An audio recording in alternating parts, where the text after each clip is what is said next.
You are now listening to the fastest show on IE Sports Radio. My name is Daryl Kinsey Jr. Welcoming you, taking a lap of the extra mile for today, June 22nd, 2023, and the run to the second half of the season has begun. NASCAR is back with a 10-race stretch to the end of the regular season. Formula One is on its way to a Max Verstapen coronation at this point, and IndyCar, a good old Penske versus Ganassi fight for the championship. And to help me talk about all of this, of course, my co-host, Christian Lehman. Chris? How are you doing this evening, Daryl? I'm doing great, and if you're watching on live, make sure to get your comments in. We'll read them out as the show goes on.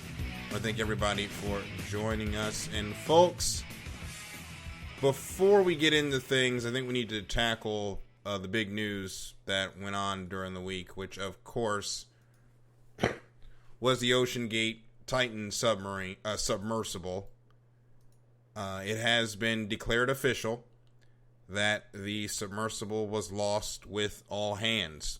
This was determined this afternoon that the vessel did break up at some point in the journey.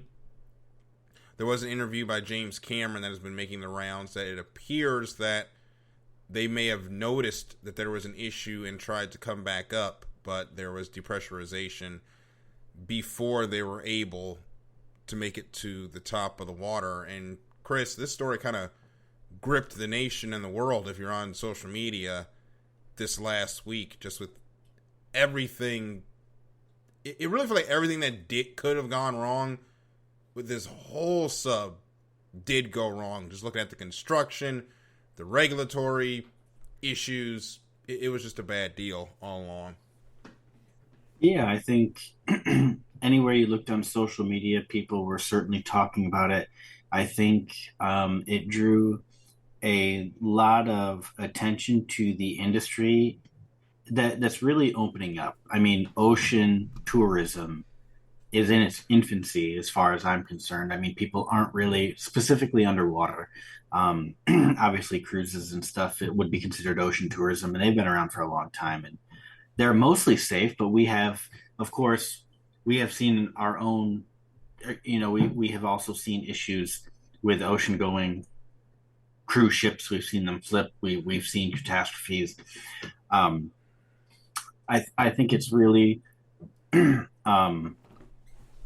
I think it's really a moment that brings a little bit of reality to people, similar to Kobe, right? I think that's the last time you can think that's the last time somebody really wealthy who you have no clue who they are, but that's the last time I felt impacted by a death, really. And I think what it just goes to show is no matter how much money you have, no matter how much wealth, privilege, whatever, you're mortal. There's no amount of money in this world that could have brought them out of that submarine. Yep. I mean, it was stupid to get in it, but once they were in it, it was all over. And so it's really a humbling experience. And obviously people are entitled to their own opinions about wealthy people, and I'm not really going to comment on that. It was a humbling and humanizing experience going through this. And at the end of the day, we're all going to pass on. We're all moving on. So it's just one of those reminders that no matter how careful you are, no matter how much planning you are, no matter how successful you are, at the end of the day, you're getting called back to somewhere. And what I kind of took from all this is the fact that, to kind of wrap it back to what we talk about here, safety is just something you cannot discount. And there's some quotes from the CEO where basically safety was an afterthought. And we've been talking, in our sport, and we've talked about it several times on this show, the safety innovations that have come through, unfortunately, are written in blood of the drivers we didn't have. that we don't have because we didn't have these safety devices, whether it be the fireproof suits, the fuel tanks that are harder to puncture and cause fire, all the crumple zones that we have in the cars, the safer barrier. Hans device. Exactly. All those devices have basically been put in because we didn't have them and somebody paid the ultimate price. They're going to learn things from this submersible to make that industry safer as well, although I think the lesson they're going to learn is just do what everybody else has done, because there are other submersibles, admittedly, that have gone down into these depths and have made it. You know, James Cameron has gone down 33 times to the Titanic. And unfortunately, someone wanted to do it without taking the lessons that we have learned safety-wise, and it cost them. Just like if somebody were to take a race car out now, like a Gen 4 car in NASCAR, we'll take that as an example.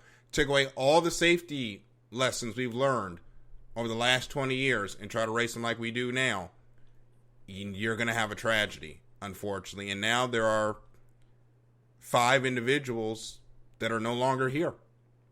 And that's the unfortunate part. Yeah, and I do want to piggyback something off, Daryl.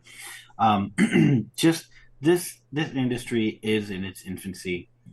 I think in our lifetime we are going to see this industry boom. I think it's going to become as affordable as a trip to Europe. And what's happening is it's unfortunate, but these early incidents of that only the wealthy can afford. And if, these guys probably are not the last to perish. There's probably going to be a few more along the way, most likely. And it's because governments, it's not necessarily our government that we need. Our government can say, okay, this is the new safety thing. But if Canada doesn't agree to it, if every other country, the shipping world, they can home port wherever they want. And that's why you typically see third world countries as the home base for a lot of shipping companies, because the taxes are almost nil, safety is almost nil. And it's really going to take a global effort to say we need to control. And what is going to happen is, for instance, in the United States, we move at a snail's pace when it comes to legislation that everybody can agree on, which I think at this point everybody's going to agree. There needs to be some sort of regulatory oversight over submersibles. And I know that it sounds like they maybe kind of skirted the laws a little bit by having them, they weren't technically passengers, they were operators. And each one had a job, so to speak. And I think that's kind of how they got around kind of the regulation side of it. And like I said, I think in our lifetime it's going to become affordable, and it's going to become just another part of tourism, and it's going to be studying the effects of this, studying every submersible that goes down, and every success, every failure that's going to lead it to be a safe industry. I mean, look at airplanes. At one point they were falling out of the sky, and now airplane crashes are relatively rare. I mean, they happen, but it's not with any type of frequency.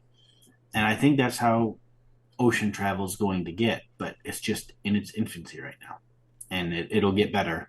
But this was kind of like the first, hey, we really need to step back, reassess the situation, and then proceed. And we see it with motorsports too. So this whole conversation is not necessarily, completely off topic.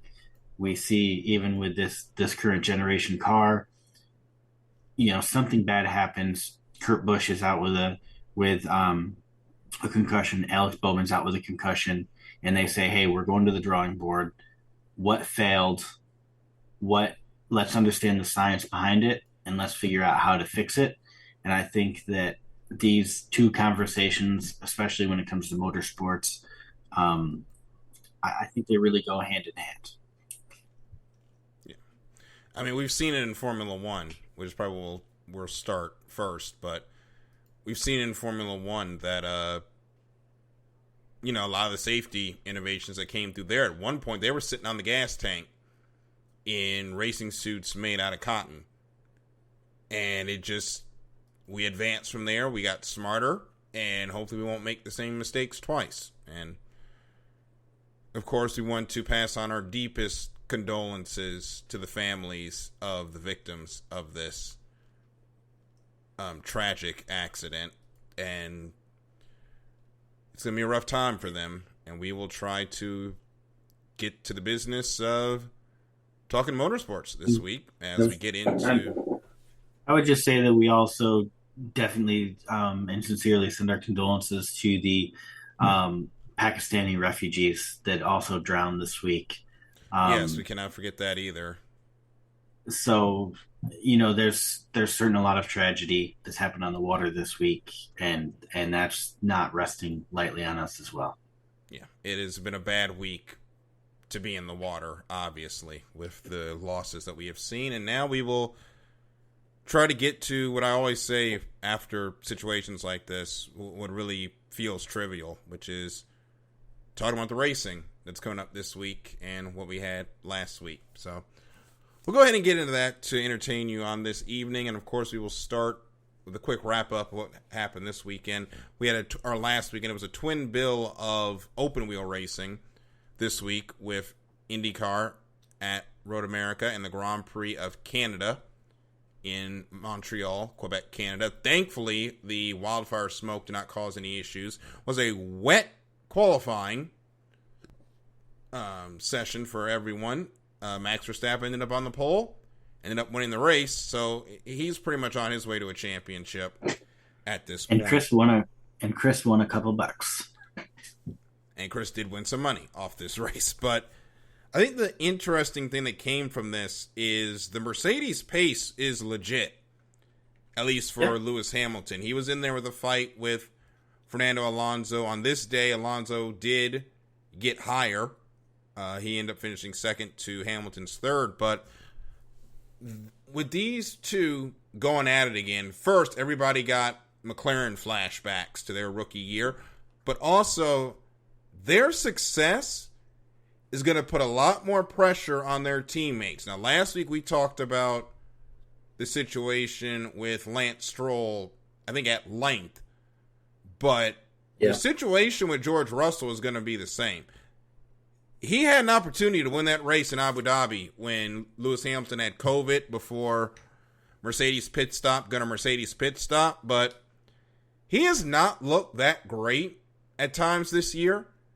And with the new car that they basically brought out, Lewis's game has gone up. George has kind of slipped back a little bit. That's going to start playing because he was looked at, especially last year when Lewis was driving what was effectively a test car, as the driver to take over at Mercedes. And right now, it's really not fitting. No, I actually saw a pretty interesting TikTok this past week talking about the Strolls. And it's worth noting that Lawrence Stroll does not own Aston Martin. He owns a pretty equitable share in it, but at the end of the day, it's only like 20%.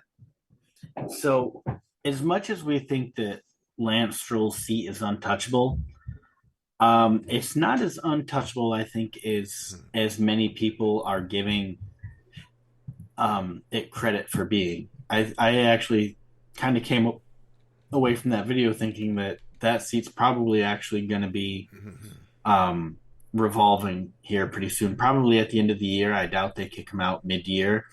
And that's mostly just because I don't see anybody better stepping in and filling that seat halfway through the season. But I would be looking at next year, and I'd be looking at them targeting somebody younger, maybe trying to poach somebody like a Carlos Sainz or a Lando Norris, and putting somebody young in that seat to pair with Fernando, and that can get the results, and Leclerc obviously could be considered in that running just with how everything's going at Ferrari, and he might, Mhm. it's weird to think about Leclerc losing his seat, and I doubt that happens, but Leclerc and Ferrari might have a mutual. It would probably be mutually beneficial for them to part ways at this point. Mhm. I don't think. I think Leclerc is too far in his own head, and I really wish Michael was here to give his thoughts on this. Um, but I think that Leclerc and Ferrari probably got as close to a championship as they're going to get together. Yeah, and it all ended at the French Grand Prix that Yeah, year.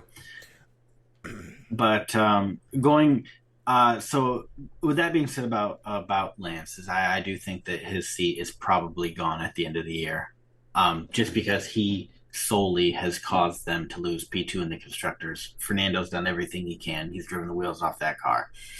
Um, George is doing just enough to keep them in contention, and get them into P2 in the constructors.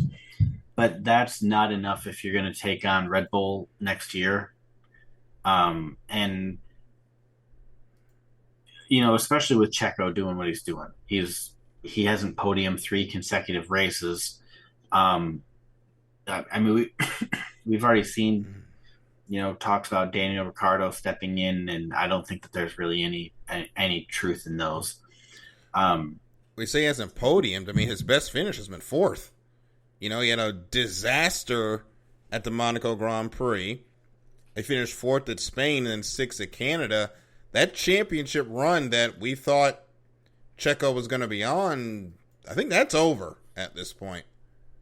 It certainly has, especially with Max being him who he is. I mean, he's not. Max doesn't have bad days. Not in the last 2 years, anyway. Yeah. So but what we're really, there's no one to take the fight to him this year. But Checo, Mercedes has a chance to fight for P1 in the constructors next year, but they are going to need more production out of both of their drivers. Mm-hmm. Lewis is doing what he can, and obviously this car, we've only had it for 2 weeks. This is only the second race, because Monaco is not a race, it's a qualifying effort. But this is only the second race with this. They're going to develop it. They're going to learn how to set it up better. So it's going to get a little faster, and it's going to be relatively free to get it faster, just as confidence builds in it. They understand the car, and they learn how to set it up. Mm-hmm. So, but like you were saying, they do need more production out of George Russell, but I don't see him losing his seat over it unless he costs them P2. Mm-hmm. Because I think everybody knows P1's basically off, it's off limits at this point to a degree. But if for some reason Aston Martin is able to swing back and grab P2, then you're looking at George Russell being, back on the hot seat. Yes. If Russell can't get it together next year, he's in trouble. I think as far as Lance, I think it's been past time for him to get it together.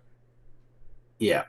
I would probably feel comfortable putting money on whichever team finishes P3 in the constructors, their second driver probably loses their seat at the end of the season.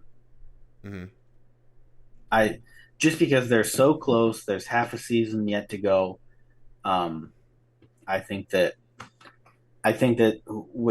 whichever seat is the second seat in the third teams, I think that's an open seat next year.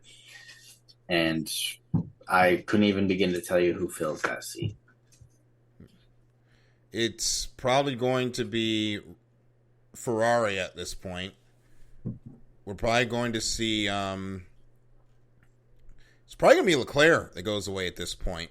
And then I don't know who gets in that seat. But the question is, where's Leclerc going to go? I mean, Ferrari Aston Martin or Mercedes for sure. Mm-hmm. I really see Leclerc and Ferrari mutually parting ways at the end of the season, and it will be mutual. It's not going to be Leclerc gets fired, or anything like that. I think it will truly just be we're both better off. It's not you, it's me, both sides saying that. Yeah. But we can say Ferrari did have a good day strategy wise. They ended up fourth and fifth, so they got the Yeah. most points they could have today. So usually we're on them when they're bad, but they were good this week. But they are heading towards the Austrian Grand Prix coming up.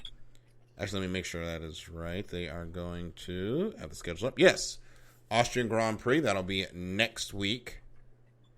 And that'll take us into Great Britain, Hungary, Belgium, and then we will be on summer break until the Netherlands. And at this point, it's just a countdown on when the championship is going to be locked up. And that brings us a point of, yet again in Formula One, we're getting into a place where about 8 to 10 of the races aren't really going to matter at this point because the championship is going to be decided not long after the summer break. Yeah, I would agree with that. Let's see. I got the schedule up here because when we come back, Yeah. of course, we're going to Italy after the summer break, then Singapore, Japan, the new race in Qatar, then the new race. Well, we go to Zandvoort first.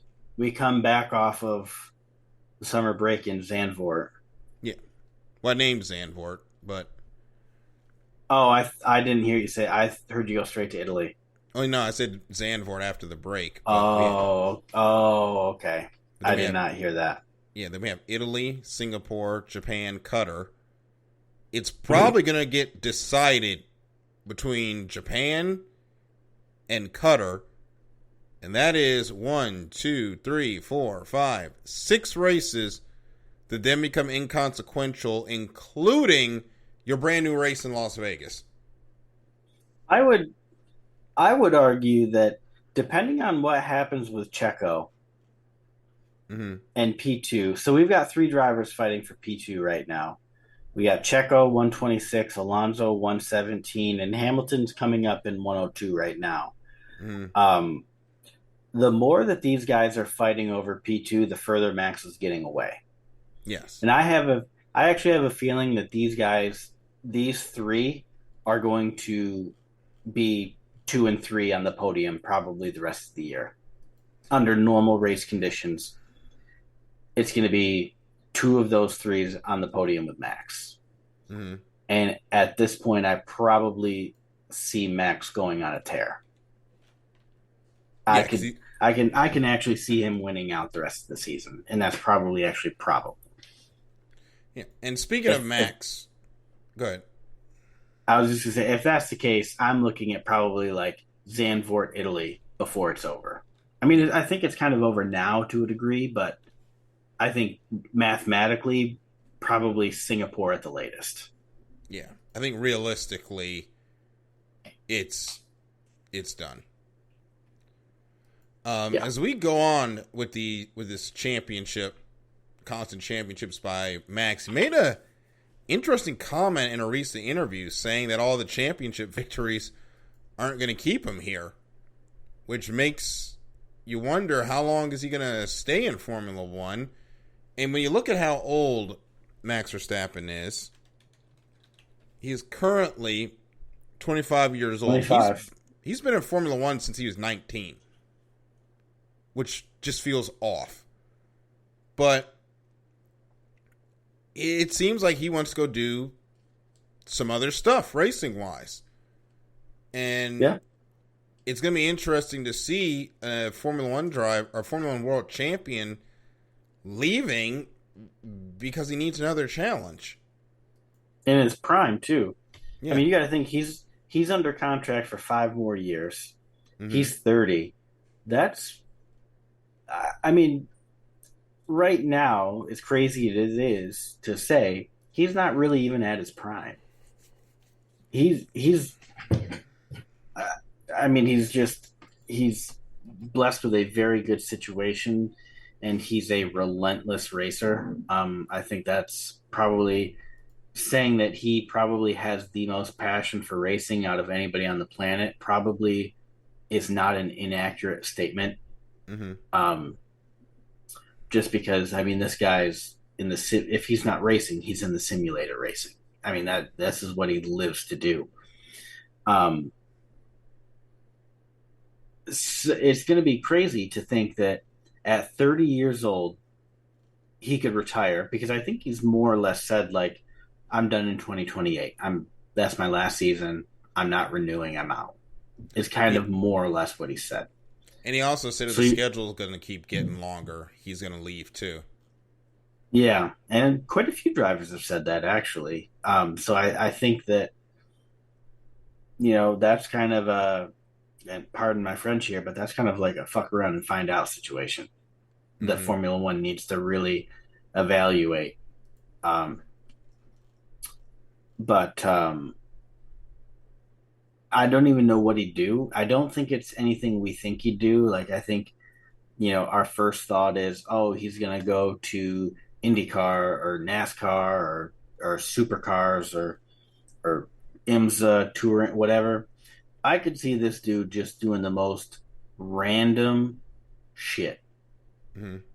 like like the 24 hour of lemons down Yes. in like New Jersey or whatever it is. I could see him rolling up to that with his buddies. Like I don't think he would take like I think there would be no discrimination on racing. I think he would just try a little bit of everything and just live out his days with his hundreds of millions of dollars and call it good and just do what Max wants to do. And being a stepfather to P, which I don't Yeah, actually know what her name is. So, but Penelope. yeah, Penelope, which they are hilarious if you've seen the TikToks. Like Yeah, when he was in the sim and she was trying to have a tea party while he's in the sim. yeah, and he does it while he's winning. Yeah, it's hilarious. But IndyCar also had a race this weekend, which was at the same time. Thanks, race organizers. That race was the Sonsico Grand Prix. Sorry, I'm getting it up here. And the winner, of course, of that race was our current points leader, Alex Palou, winner of the Sonsico Grand Prix at Road America. Led 10 laps all race, but he absolutely blitzed by Colton Herta, who led a race-high 33 laps. And that race got decided on the final set of pit stops. Herta came in one lap earlier than everyone else, and you would think that wouldn't be that big of an issue. But at a 4-mile track, one lap is a lot. But for Colton Herta to have to save that much fuel, he came out of the pit stop cycle with the lead. He ended the race 5th. And honestly, Chris, I think they didn't get that car full of fuel. And that's why he had to save. Because it just doesn't make sense to me that one lap would require that much fuel saving. Yeah, I'm not really familiar with the race. I was telling you pre-show, I didn't watch any racing this weekend. It was Father's Day, so we were pretty busy. So unfortunately, I don't really have a whole lot to offer. But if that was, if that played a part in it, then um, that's definitely it's always a letdown when it's not necessarily the driver, um, which I hate to bring up the struggles of the 23 team, but I think that's something that you're certainly aware of and you can empathize with. Mm-hmm. My hope is that, well, my problem for Colton Herta is he seems to always be in these issues where he's got a chance to win and the fuel strategy requires he has to save a whole bunch of gas. I don't know what's going on at Andretti, but they have lost the plot when it comes to fuel calculations, especially with this car, because they can't seem to get it right. And one of the shots that NBC got that was so poignant is they took a shot in the pit lane, and Michael Andretti's got his head in his hands as his star driver and potential Formula One driver. yet again loses another race win due to strategy. It's just, it's wild how bad it's been for Colton this year. Yeah, I mean he's had a pretty rough year. I have an unfair bias against Colton Herta. As you remember last year, he Yes. was my go-to and nearest the win, and he was my go-to letdown. So I'm what I have to say is not fair to him. But I mean, his season started out pretty rough when he had his super license denied, or the waiver, the points waiver denied, so he was not given the seat at AlphaTauri. Um, and yeah, it's certainly been a season to forget for him and Andretti, and really, top to bottom, that organization is just L after L after L the last eight months or so. It's been a tough time, and we've seen it with in racing, momentum's obviously a big thing, and like Stuart Haas, for instance, they once you get into that mentality and you start struggling, I mean, the struggle bus just speeds up the longer you're on it, and it doesn't matter what sport you're in. So um, I I really hope that they can turn it around and salvage some good finishes and correct course, because it's not looking great for the F1 application. If you're struggling in IndyCar, um, it's certainly not going to reflect well when you're trying to tell Formula One, hey, we want to come in, we want to be competitive, we know we can achieve that. And Formula One says, not based on what we're seeing on the track. So um, I hope they can get it turned around relatively quickly. Yeah, on the other side of things, not Lewis Hamilton, sorry, Alex Palou has really shown why there was almost a court battle between Ganassi and McLaren on who gets to keep him, because he has absolutely been electric this season. Another race win, and he is on his way to picking up another championship. And deservedly so. He's a great talent behind the wheel. Um, Very sought after, obviously. We have that Zach Brown doing Zach Brown things. Mm-hmm. And Palou, yeah, I mean, he won the championship a couple of years ago. He's he's a fantastic talent behind the wheel, and he's certainly one of the young stars of IndyCar. And as far as that goes, I hope that he sticks with IndyCar and he doesn't move on. I haven't heard anything about really any plans to go to Formula One or anywhere else, but he's certainly one of the young stars of that sport. Yeah, and he's a young star that IndyCar is really needed, and he's been successful this year.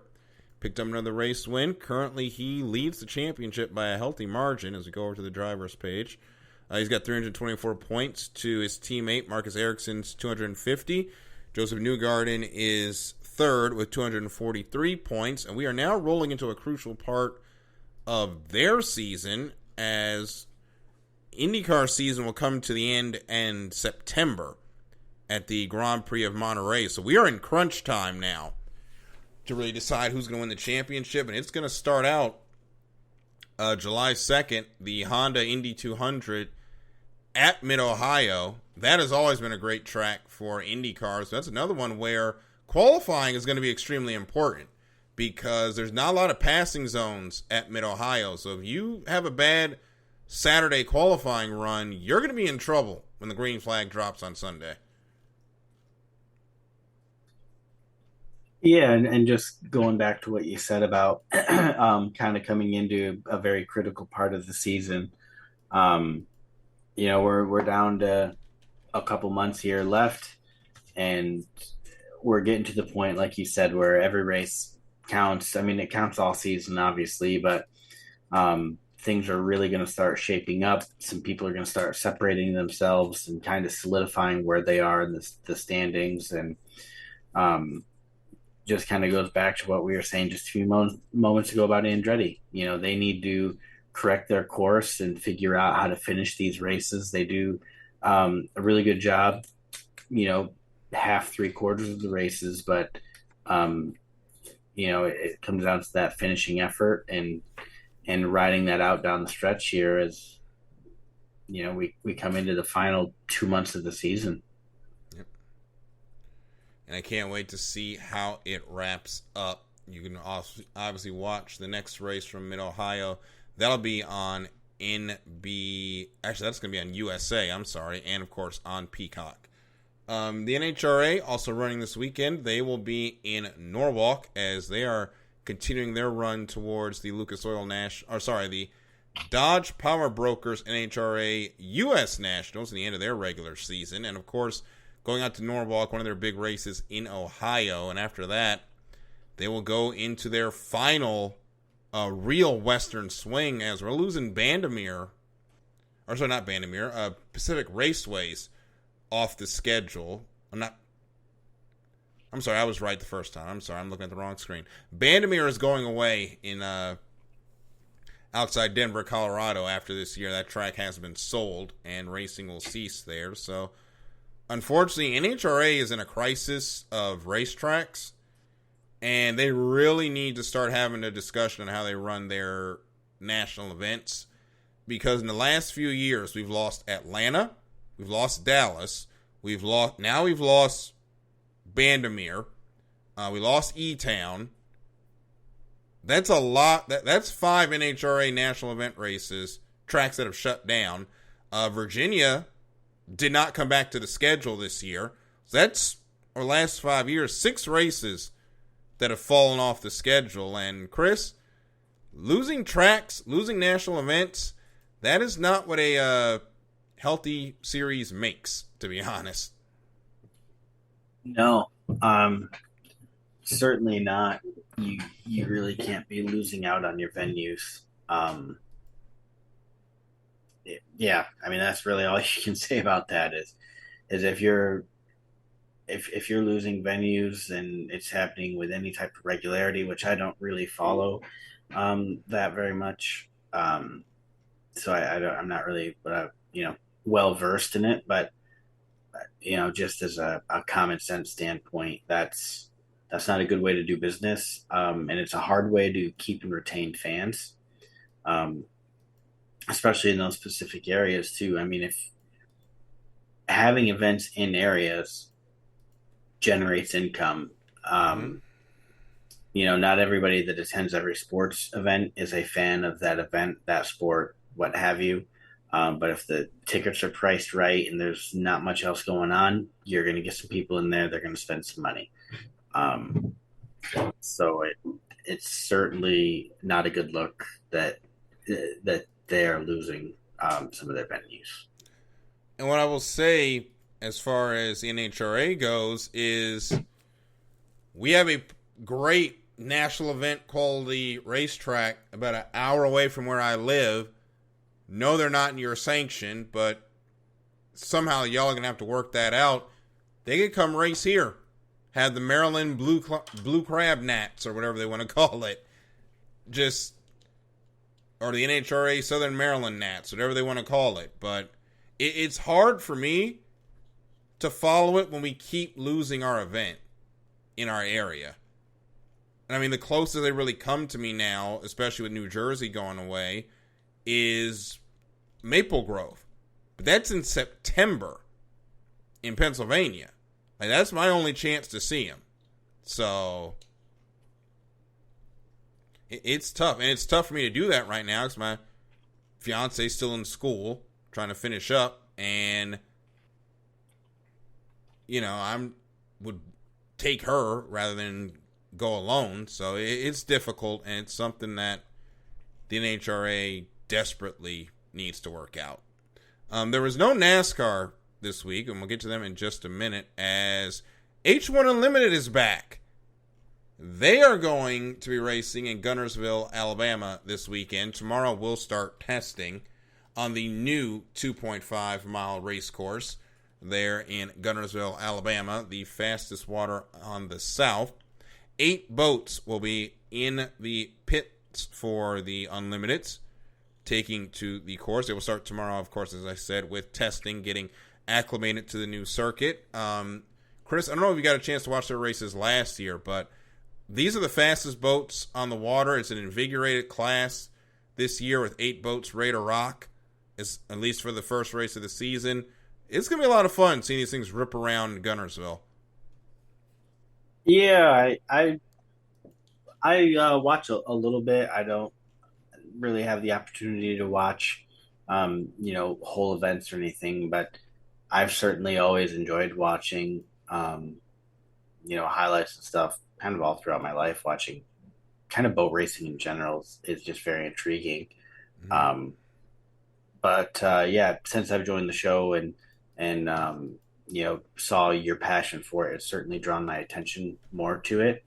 Um, and I don't necessarily understand what's going on. It's not like I get the opportunity to really um, sit down and watch, you know, 3, 4 events a year and really understand it and learn the ins and outs of it. But as a casual viewer who can can turn it on for a few minutes or watch highlights and or what have you, it's it's a fun watch. It's certainly entertaining, and it's one of those things that in a perfect world where I had more time, I would be watching that for sure. Over NHRA really doesn't do anything for me, so I would certainly watch um, uh, the unlimited hydroplanes over that. Mm-hmm. And as we go into this weekend, we'll also have NASCAR back. They're going to race at Nashville this weekend. They're going to be racing Nashville, I believe, at night because of the absolute scorching heat that they had last year. But this race will be in the nighttime, which usually is the right time. But as we go into this weekend's race, we're only 10 races away from the end of the regular season. And when we get here, or as we're getting close to the end of the regular season, there's a lot of drivers that we expected to have wins that just have not won this year. Ross Chastain's still looking for a win. Kevin Harvick looking for a win. We know Bubba Wallace still looking for a win. Brad Keselowski, Chris Buescher. Those 2 cars have done a lot better this year, but they're still looking for wins. There is still ample room to point your way into this championship. But as you look back at the end of this list as well, you got Austin Cindric, who we thought would have gotten some wins. Chase Elliott, who we thought would have been a shoe-in. He has not come back from that injury at all. The way we thought. Chase Briscoe had a win last year. He has been absolutely dreadful this year. Same for Eric Jones. There's a lot of guys this weekend, Chris, they've got to get something done this week if they want to have any shot at having a good end to their season by fighting for a championship, because you cannot rely on Daytona to get you into the playoffs, because more than likely it'll knock you out of the playoffs. Absolutely, it will. You cannot throw your Hail Mary at Daytona. You have to get it done before then. Um, Nashville is certainly going to be a wild card. I really don't know what to make of it. I don't think anybody truly knows what to make of it. Mm-hmm. Oh, sorry. We've been to Nashville. Um, I apologize. I'm thinking Chicago Street. I'm a week ahead of where we are. I'm working on uh, the thing for the Google form for the nearest to win. That's why I've got Chicago on my mind. Nashville. I mean, I'm picking Martin Truex this year, this time. For nearest to win. I think that we're going to get a repeat winner. I don't think it's going to be somebody new personally. And as I look at the schedule and kind of look back over the season, I don't think that we're probably going to get more than three or four new winners to join the list of people that have already won. I would say four is probably my top end, just Mm-hmm. because I mean you've got people running decent and well. Um, Ross Chastain's certainly been up there, but the last couple of weeks he's just been nowhere to be found. And really, what has come down to this season is the guys that know how to finish. These are the guys that are getting the wins. It's the guys that can finish the race. And just with that being said, I mean, I just don't see many new winners coming in. And that was a very long list you had. And I think if I had to pick one person who I think would probably be the most probable to pick up a win, I would probably honestly have to say Keselowski. I think would be Mm-hmm. my most probable. I think Keselowski is probably gonna be the closest one to getting a win. It'll be fun to see if he does it, and it'll be nice for that team to finally get back into victory lane after years of really ineptitude with RFK outside of some bright spots. But looking at the 2311 side of things, I think Bubba Wallace is in a good spot. We have a lot of mile and a halves coming up.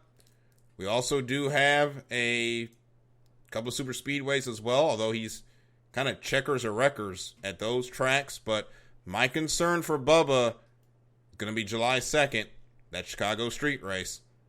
We know how he is at road courses. It is a mental thing with him at those places at this point. And he's got to get it together, especially because going into Daytona, those last two races before Daytona, Verizon 200 at the Brickyard, might be the last year for this race on the road course, and the Go Bowling at the Glen at Watkins Glen. He trips up at those two races, and he doesn't have a win, he's not going to be in the playoffs. So whatever that mental block that he has, he's got to get over it. Like, I get it. Road course aren't your forte. There's 6 of them now. Make it work. That's all I can say about it. Yeah, and I think if me personally, if I'm circling one for Bubba, it's probably realistically Richmond. I don't know. I think They've been hot dog water there the last have few they? years. I mean, you Yes. would you would know more than me, but I mean, I look at Bubba and it's kind of funny how he really excels on the short tracks and the super speedways. It's like it's either you know what I mean. It's kind of funny the parody that the intermediates aren't necessarily a strength. It's either short or long. Um, And the and thing with then the thing with super speedways is he either finishes second or he gets put in the inside wall or the outside wall yeah, on the last yeah, lap. yeah. Yeah. You're absolutely right. It's either top five or it's on a wrecker Yeah. every time. And then, I mean, just on a personal side, if I'm looking at from my Alex Bowman side of things, I don't really have a whole lot of hope, to be honest with you. Really? I just, I'm looking in probably Michigan, maybe. I think that's where Just Bubba's going to because, be really strong, too. just because it's Michigan's just flat out. Um, Mm-hmm. and I mean, he had that win at Pocono a couple of years, but that was because Larson's tire went down and he was just there to seize it. Atlanta, I mean, Atlanta's more or less a crapshoot at this point anymore since the repave. I think Chicago Street is going to be probably the worst thing to happen in NASCAR in the last couple of years. Um, if I'm just being realistic, I don't really have a whole lot of hope. I just want to points in, and Kansas is a good track for him. Maybe sneak into the round of 12 or something. I think that's kind of best case scenario on my end. I think both of our drivers have a good opportunity of pointing in. Actually, they are 15th and 16th. Yeah. at the end, sitting at the back of the grid there. Bowman's kind of I'm three in, Bubba's 26 in, so yeah. that's another guy that hasn't won. I didn't even name him, Daniel Suarez. It looked like he was about to break out after last year, and this year he's only had the one top five. He's had 5 top tens and 3 DNFs on the year. The only led 16 laps, no stage wins. It's been an awful season for Suarez. Yeah, actually, as you read those stats off, that's pretty surprising. Because it feels like he's ran better than he has, statistically speaking, at least. I Yes. feel like we've seen him quite a bit in the top 10, even running some top 5 here and there, and those stats are a little they're they're surprising to me personally. Mm-hmm. I'm shocked. I just can't figure out what's going on with him. And of course, like we said, Chase Briscoe, they had that penalty, and it's just so rough for him that Stewart Haas Racing is just down as a company, and it just really hurts that outside of Harvick, nobody is doing anything. Yeah. Speaking of, we didn't even talk about Josh Berry. Yeah, I was actually about to get to that as you said that. Josh Berry going to be going to that number 4 next year.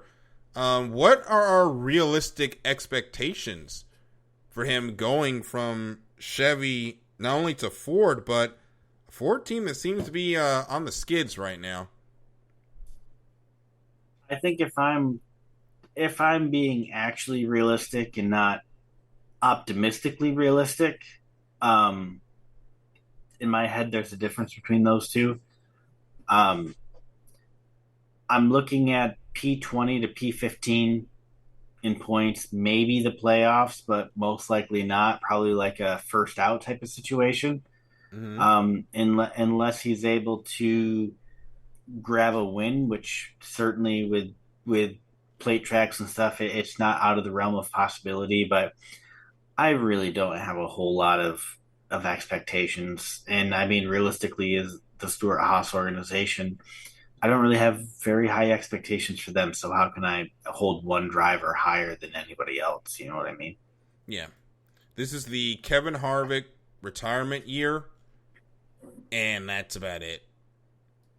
I think that's all Yeah, where we are with that. that's all it is. Kevin Harvick retiring, Eric Almirola paying the bills. And Um, leaving in as well after the end of this year, I believe.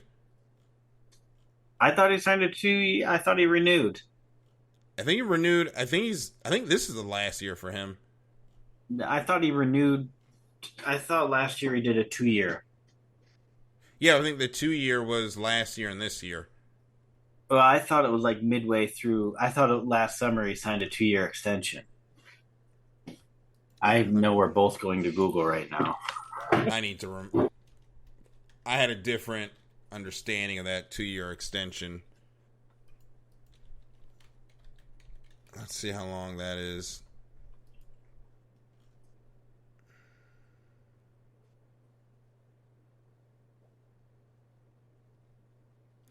I cannot see if it's between that year, but yeah, it is.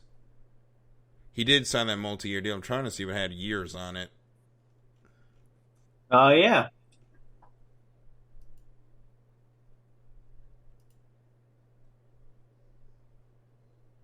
last year in August of 2022, he signed a multi-year contract. It looks like. Yep. I believe it is through 2024. And that'll be it. But Eric hasn't really done that great. So it's tough. So we also have nearest the win this week. I'm taking Tyler Reddick in our only race of the weekend, which is Nashville. Chris, who you got? Oh well, spoiler alert! I already said it, but I'm taking Martin Truex Jr. Hmm? Michael is taking Kyle Larson, and Matt White is taking Denny Hamlin. So we got a a trio of Toyotas and Kyle Larson. Yep. And I know Larry B and Taryn are listening. Make sure you guys get your Google Sheets form in with that pick for this weekend as well. Yeah, on the band app. Yes. You know what's funny, Daryl, and I don't want to extend this too long, but just looking at the nearest win picks this week.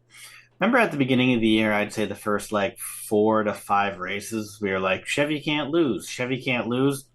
And now, I mean, as I look over the nearest win picks, I mean, Toyota has become a very popular manufacturer the last couple of weeks, and Ford is still basically nil. Yeah. Chevy just kind of fell off as well. So there's always that. Yeah, they kind of started staggering a little bit. And maybe it's more just Hendrick falling off because Kyle Busch is obviously still just absolutely the class of the Chevrolet field. Yes. So maybe it's just Hendrick falling off has given the illusion. But at the beginning of the year, I mean, Hendrick couldn't lose. No, all their drivers were winning, and something's gone weird with that team. Yeah, I'm not sure what it is, but they need to right those wrongs here pretty dang soon because it's been a minute. May 14th, will he be at Darlington? That's the last time they won. That's wild. And we thought they were just going to go run roughshod through the season. Yeah. I mean, Chevrolet as a whole. Mm-hmm. We thought these guys are basically unbeatable. I mean, they've still got the most wins this year. They got 1, 2, 3, 4, 5, 6, 7, 8. I mean, they got 8 wins, and we're only, I think this is the 17th race. I mean, so they've got almost half the wins. Yes. We'll see what they decide to do, or see if they can only got get together. Oh, Ford has 2. They got Logano in Atlanta and Blaney and Charlotte for the 600. Yep. And then the rest have been Toyotas. It's been such a gulf between Ford wins this year too. Yeah, absolutely. It took 5 races into the season, and then they took a pretty long 8-race hiatus before they won again. Mm-hmm. It's been a weird season, really. Yeah. You got a lot of multi-race winners, and then not a whole lot of guys that just won one. And that's what we had last year, and we're missing out on that. I think the new car kind of wore off, and the cream, of course, rose to the top.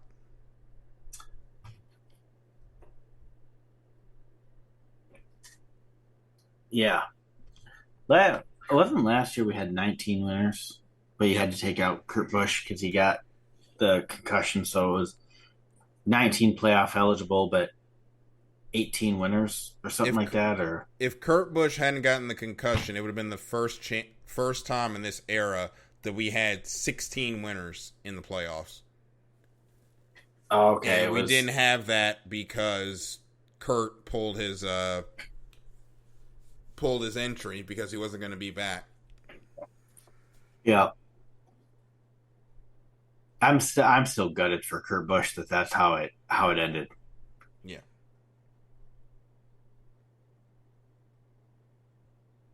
It's tough. So we're getting ready to get out of here for this edition. Of course, remember, if you want to talk to us on Twitter, I'm at DKJunior12.